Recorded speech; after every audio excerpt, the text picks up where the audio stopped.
thank you very much for joining us again in the backyard at Blas for what is our very last session for Blas 2024. And we're very glad to be getting to finish it on a high note with one of our winners. So Sarah from Cashel Farmhouse Cheesemakers, firstly, congratulations on your win yesterday. Thank you, Fallon. A gold winner on stage with us here, and thank you very much for joining us this morning. I know we have something else to congratulate you on for this year, because Cashel Farmhouse Cheesemakers is celebrating 40 years in business this year, so congratulations. Thank you. It's 40 years of farmhouse blue cheese in Ireland. Which is a feat. Yeah. When you think back to when you first started, I mean, I think for one of your... to get this successful, you must have had the timing right. Success is a really strange thing. We got the timing right in the UK in the 1980s. When you make something that's really niche, you have to look very far afield. And even though that wasn't our intention. Our intention was always to look local. But Ireland, blue cheese was alien cheese in Tipperary. In 1984, we formed the company, but my mother, Jane Grubb, started making cheese in 1980. It's funny, I was just at the Meet the Makers, and someone said it takes a few years to get it right, or 29 batches or 35 batches, and I was like, God, what about like 10, 15 years? No. If you were to count up those numbers to try and figure out how many times? Because you're creating an environment. It's a very unstabilized thing, a mold-ripened cheese. And so how do you think, in terms of the timing, when you're saying it in the UK it came first, presumably because there was that kind of understanding a little bit more? Stilton dates back to Shakespearean times. So there was an appetite and a cultural heritage for blue cheese. But of course everybody likes something that's new. So when we came out with, and also there's always that sort of friction between Britain and France. And so when we came out with Cashel Blue, and what I say when we came out, when we entered it in a competition in the RDS, the spring show at the time, and there were a few judges over from fancy shops in the UK, when we entered the market,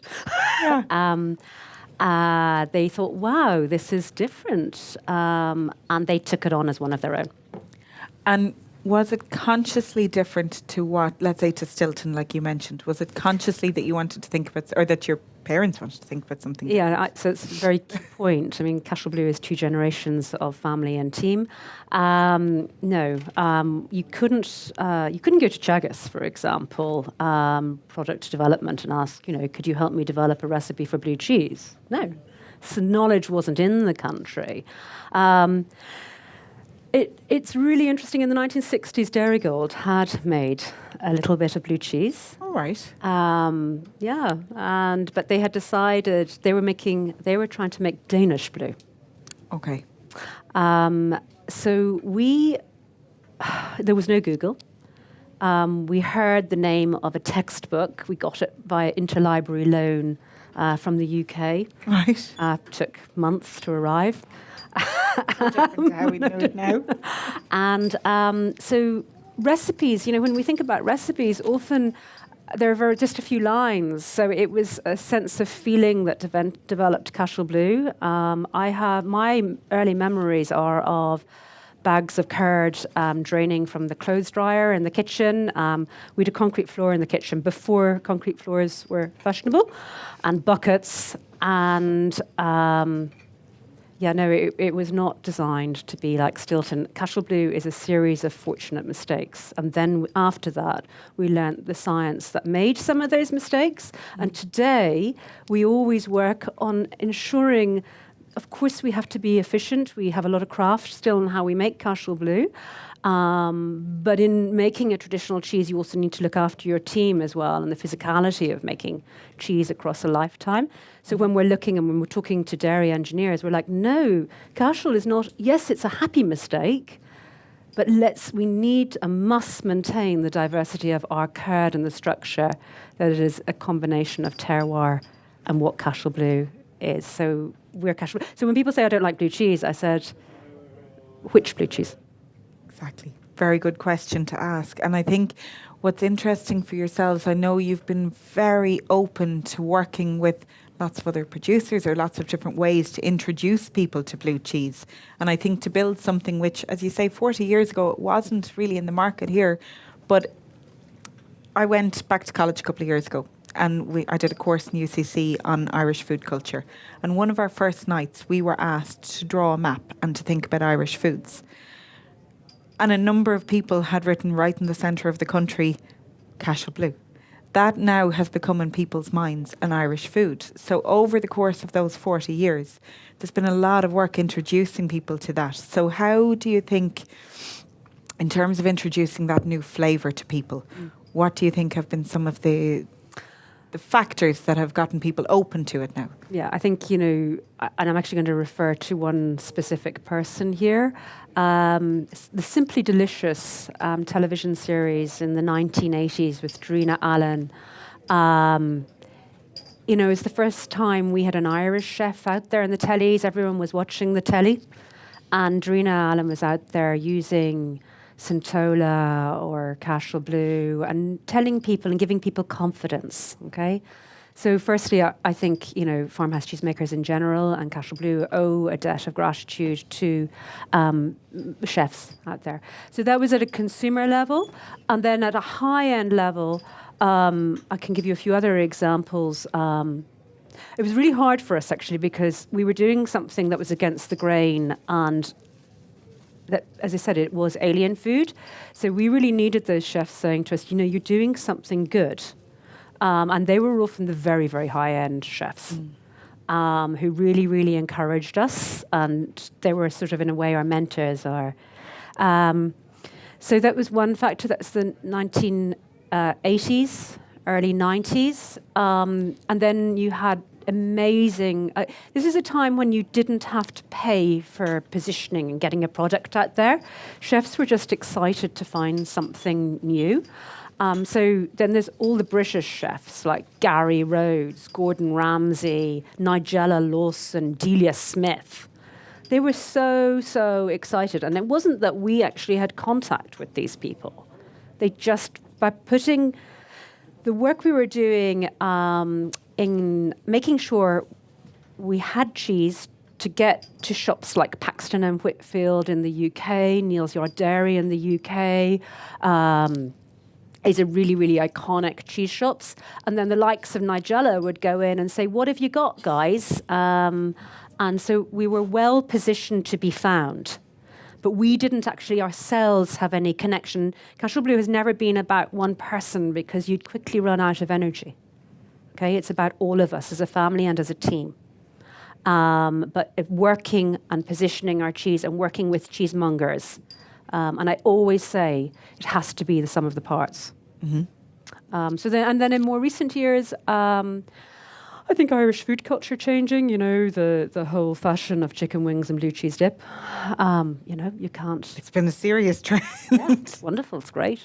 Yeah. But it is, and it opens up the doors to people. And I think one of the things you mentioned there about the chefs, I think what any producer will feel this is that a lot of the time you are working kind of, as Artie would say, head down and arse up, and you're just stuck into it. To have a chef that you respect say to you, this is really good and it's worth keeping going with it, but also to have them in people's homes. The television actually is a really good point saying there, because the television, which has now become social media going into people's homes, which actually I think you're taking a little bit more control of, because you've got that message going out there.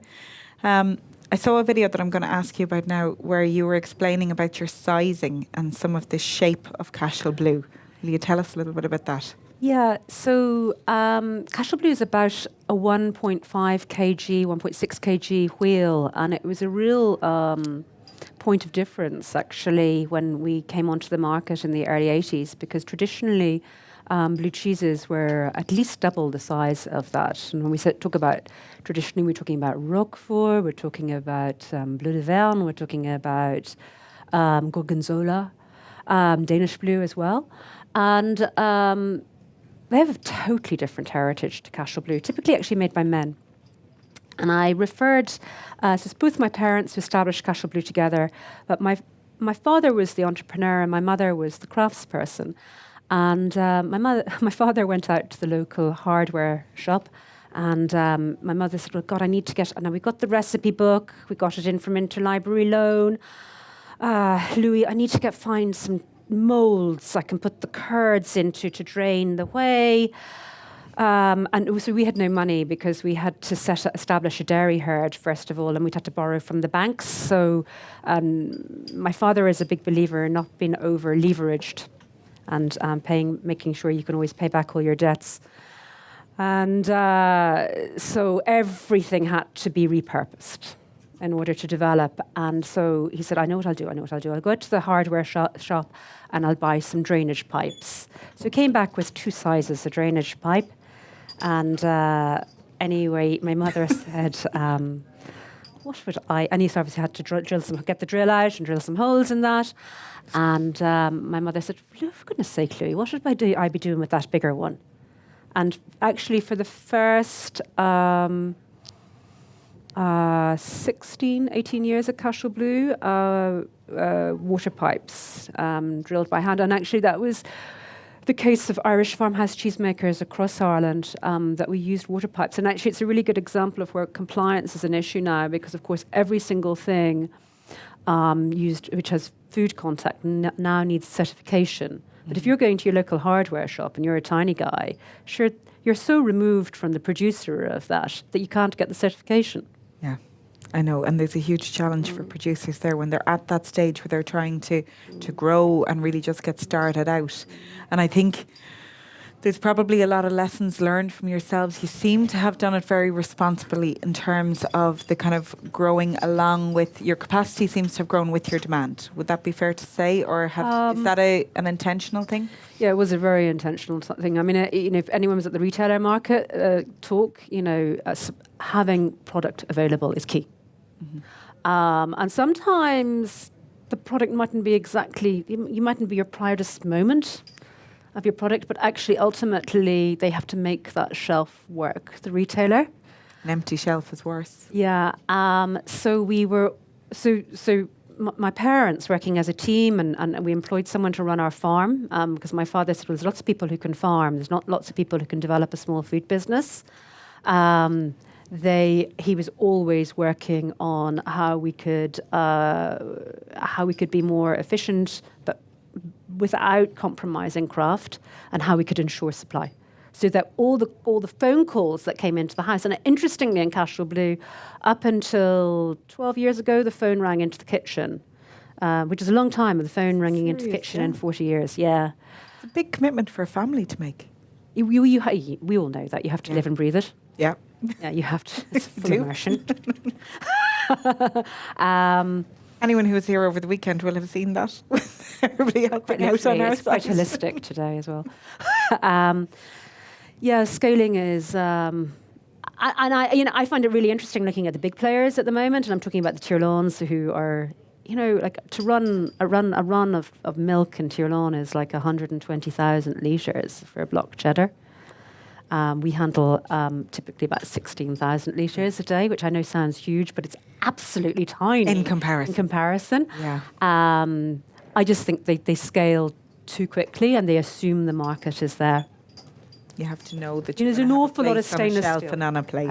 If you want to talk about sustainability, the amount of stainless steel that never amounts to anything is quite shocking. Yeah, and sometimes you see machinery sincerely going to waste. Yeah.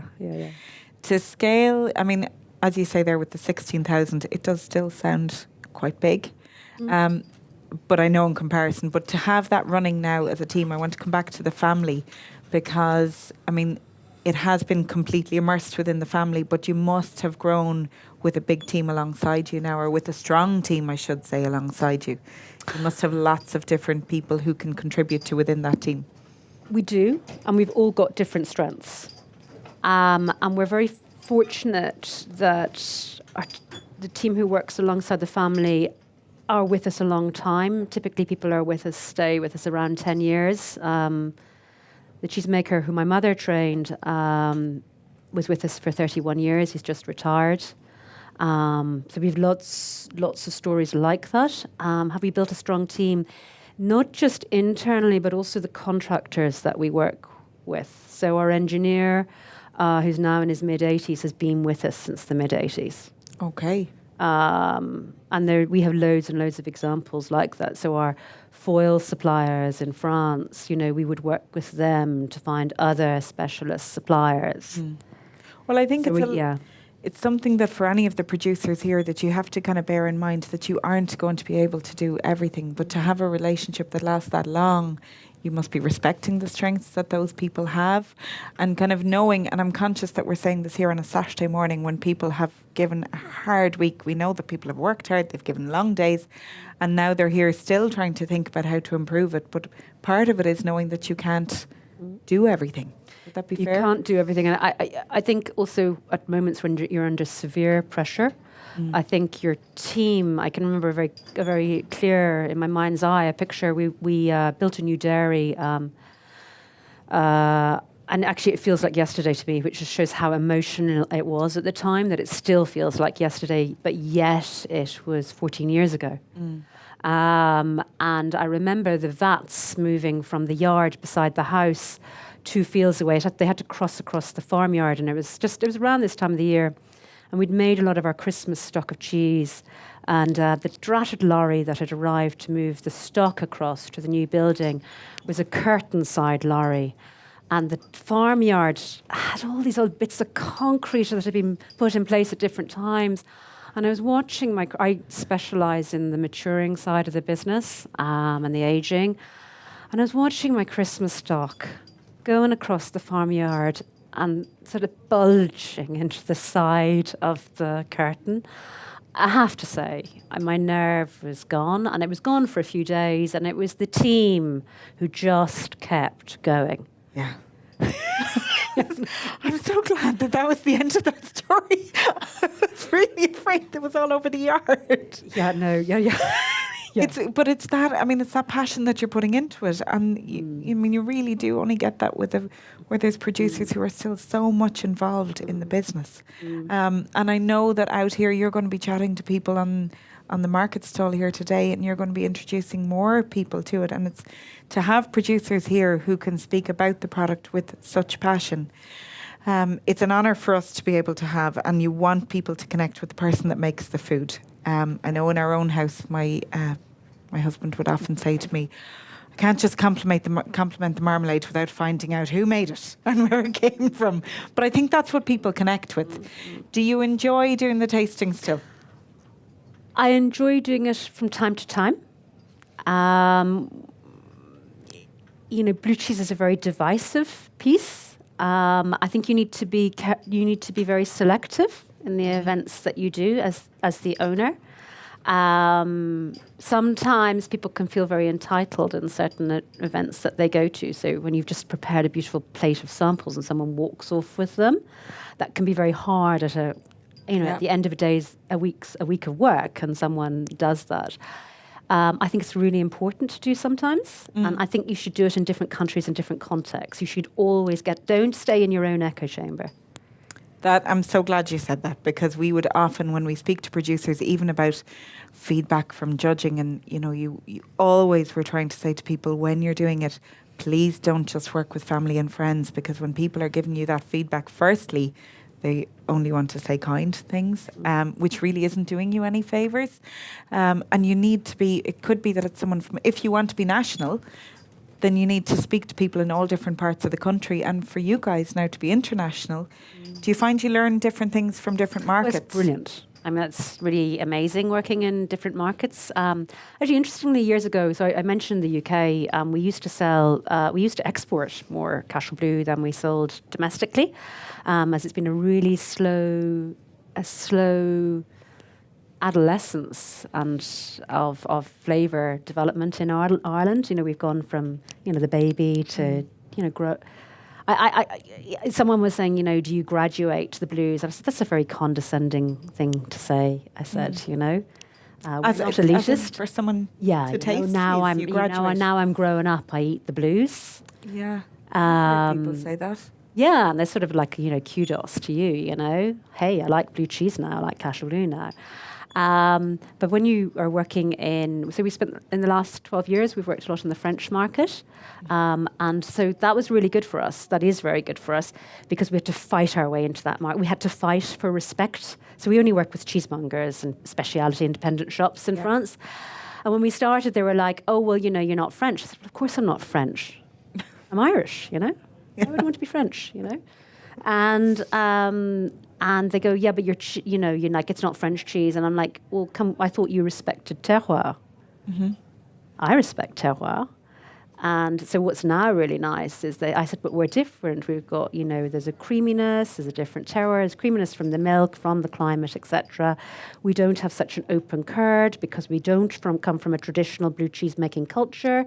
Why would Ireland have produced a really strong macho cheese? You guys are trying to introduce a new generation to blue cheese who maybe, some of the traditions are dying. And they're like, Cashel Blue is great. We love having Cashel Blue on our counters today because we use it not because it's Irish, but because it's introducing more people to blue cheese. So who would have thought that an Irish blue could serve a purpose for French cheesemongers? Yeah, it's very interesting. And do you think whether it's cheesemongers in France or in the UK or here, because essentially they're responsible for telling your story to the customer that's coming in. Yeah, we rely heavily on. So in Ireland, when people see Cashel Blue, they might be used to going into their supermarket, or they might choose on a special occasion if they're fortunate enough to have a cheese counter near them to go and buy a matured piece of Cashel Blue. Mm-hmm.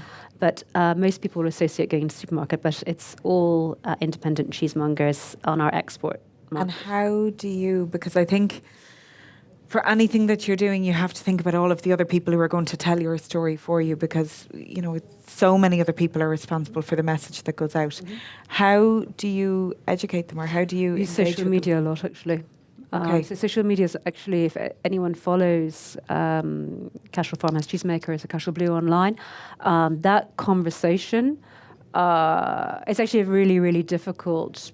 I actually run it myself. And the reason I do it myself is because there's such a broad audience in it. So there's a lot of chefs, for example, in Australia following that, high-end chefs in the UK, lots of cheesemongers. And then, of course, all our great Irish consumers as well, who are in a different place. So they're all in... But I think there's something for us all to learn from each other in those conversations. And so that platform is actually connecting those conversations. Yeah, and it is a hard balance to have when you've got such different audiences. It's really difficult for us as well because don't forget a lot of our, Cashel Blue is in private label a lot. So on the one hand, you've got a Michelin chef in London, and Lidl's perception and this is no disrespect to Lidl, is totally different in the UK. Mm-hmm. It's a very different. You theoretically shouldn't be able to do it. Yeah. No, well, there is a lot to be learned from you and from 40 years of experience. I want to ask if there's anybody who has any questions for Sarah. Hello, Laura. Hi. So this is kind of more of a comment and a question combined. So obviously we use a lot of Cashel Blue Mature in indie food and we love it. It's super, super popular with the customers, as is a Crozier, which is just so delicious. I think for other producers, it's really interesting the way you have been able to have those two products that are different but the same. And it does make a huge difference to us as cheesemongers that we're able to say, like, this is the Cashel Blue Mature. You might have tried it out of a supermarket, but wait till you try this one. Like, it's really special. They put that bit of extra love and time and a bit more of a story into it. And it's really clever. Like, it's real kind of testimony to you guys that you've been able to be successful in both ways. So there's so much to learn from you. But was that presumably a very conscious decision from quite early on to kind of have a line, or did it just sort of happen? It wasn't a conscious decision. It's actually different, the passions of different, or the interests of different members of the family. Okay. So my father's view was very much the phone would ring, and whether it was one of our earliest customers one of the earliest phone calls was Asda in the UK. Mad. Yeah. Owned by. Yeah. And but there was always something to learn from everybody. And he told me a great story recently. We were looking at a tap in the old yard, a cobbled yard, and he said, that tap's very important to me, he said. And I said, why is that, Dad? And he said, yeah, now, Asda said, and it was my mum who said it to me, and she said, oh yeah, that's where I used to wash the first Cashel Blue, it's food grade, that tap, Sarah. And I said, oh, that's great, Mum, yeah, and I'm glad you had an answer for the Asda quality assurance person in 1987. But when myself and my husband got involved in the business, we worked for cheesemakers in France, and we used to work in the wine business before we came to the cheese business. And we were really, really, really, my husband's also half Italian, and we were really, really focused on taste. And I had grown up with amazing, in the sort of young Irish food community of the 80s, and we always had samples, swapsies at events like this. So I grew up with lots of really great food around me, and I wanted Cashel Blue to continue to be able to be there to be examples of how good it could be out there, and the independence of where it's possible for it to be that, because it's a different supply chain. So it was a very conscious decision of Sergio and mine that we wanted to ensure that there was a segment of the market which was for the longer, slower, matured cheeses. And so those cheeses, that's not every cheese. So we grade all our cheese. So we're selecting out specific batches which have the capability to go further. And what's been lovely for us this year is we received, you don't get recognition the whole time. Well, the best recognition is people buying your cheese. Let's be honest about it, and buying it again. But this year, actually, we won the Best Blue Cheese at the British Cheese Awards, which for us was very special in the context of it being our first export market. And we'd never done well in competition in the UK, ever. Even though we sold, we never did well. And so that was really good. And then we won this Golden Fork this year. Should have congratulated you on that, actually, at the beginning. I had meant to. But, sorry, why that was one of the reasons that meant a lot to us was that that was cheese that was very slow matured, that was specially selected for those competitions. It was around 5 months of age. Shouldn't really have worked if you read the textbooks, because it was made from milk from the shoulders of the year, which is not the best milk. But I'm a great believer in low and slow. Well done, Sarah. It's great recognition for that, and we're all delighted for you. And your social media is excellent. We do, as a retail store, look at your social media a lot, and I know all the staff love it. So putting that effort and the stories into it is really worthwhile. Yeah, that's great to hear back, because the idea is that we're giving you stories to share with other people. That's sad. So thank you for saying that. Thanks, Laura.